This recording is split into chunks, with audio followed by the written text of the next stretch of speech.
ہم لوگوں کے اندر جن غلط فہمیوں نے ہمیں زندگی سے دور رکھا، ان میں سے ایک غلط فہمی ملکیت ہے۔ ہم نے سمجھا ہم اپنے مالک ہیں، ہم نے سمجھا ہم گھر کے مالک ہیں، ہم نے سمجھا اس چیز کے مالک ہیں۔ یہ ملکیت کا تصور غلط ہے۔ ہاں ہمیں زمینوں کی ملکیت بنانی پڑتی ہے، گھروں کے بھی پیپرز بنانے پڑتے ہیں، لیکن اپنے آپ سے پوچھنے کی ضرورت ہے ہم اپنے آپ کے مالک ہیں کیا؟ انتم الفقراء الی اللہ، تم سب کے سب اللہ کے سامنے فقیر ہو۔ پہلا کام یہ کروں میں اپنے آپ کو پہچانوں، بھائی میں ہوں کون، اور اگر مجھے یہ سمجھ میں آ گیا کہ میں کچھ نہیں ہوں تو پھر میرے لیے زندگی آسان ہے۔ خدا متعال نے جہاں کہیں ہم سے یہ کہا ہے نا کہ تم میرے لیے یہ کرو، انفاق کرو، صدقہ دو، پیسہ لگاؤ، جہاں کہیں کہا ہے شاید 80%، 90% مورد میں اس کے ساتھ ایک اور بات بھی کہی ہے، اس مال میں سے دو جو میں نے تمہیں دیا ہے۔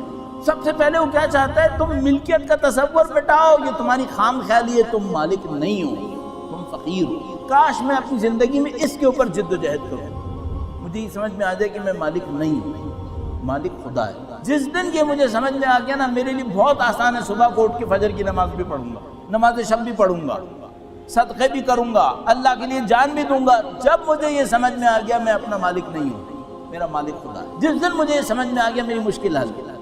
ابھی میری ناک بھی ہے، میں لوگوں سے لڑوں گا بھی، اس کو بھی خلاف بولوں گا، اس کے بھی خلاف کارروائی کروں گا، یہ سب کیوں کروں گا؟ کیونکہ میں سمجھ رہا ہوں میں کچھ ہوں، یہ ہوگا اسی لیے۔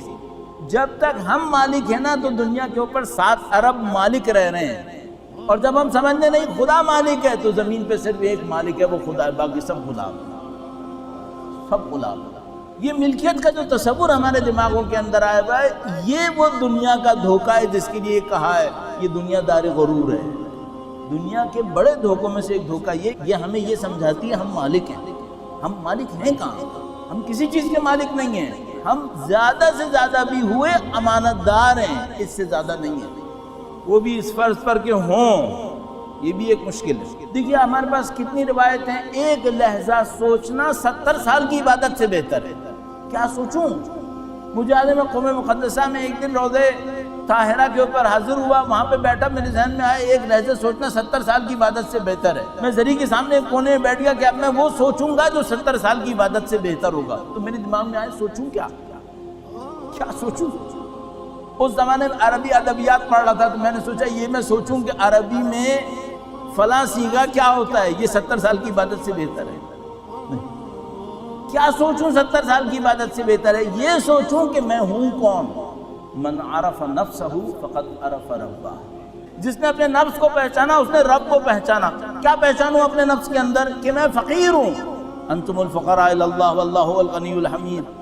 جیسے ہی میں پہچانتا ہوں میں فقیر ہوں تو مجھے سمجھ میں آ جاتا ہے کوئی مالک ہے جس سے فقیر لے رہا ہے۔ تو جتنا میں اپنے فقر کو پہچانوں گا اتنا خدا کی غنا کو پہچاننا شروع کر دوں گا۔ جتنا میں اپنی وابستگی کو پہچانوں گا، محتاجی کو پہچانوں گا، خدا کی بے نیازی کو پہچاننا شروع کر دوں گا۔ جتنا اپنی کمزوری کو پہچانوں گا، خدا کی طاقت کو پہچانوں گا، پھر مجھے سب سمجھ میں آنے لگے گا۔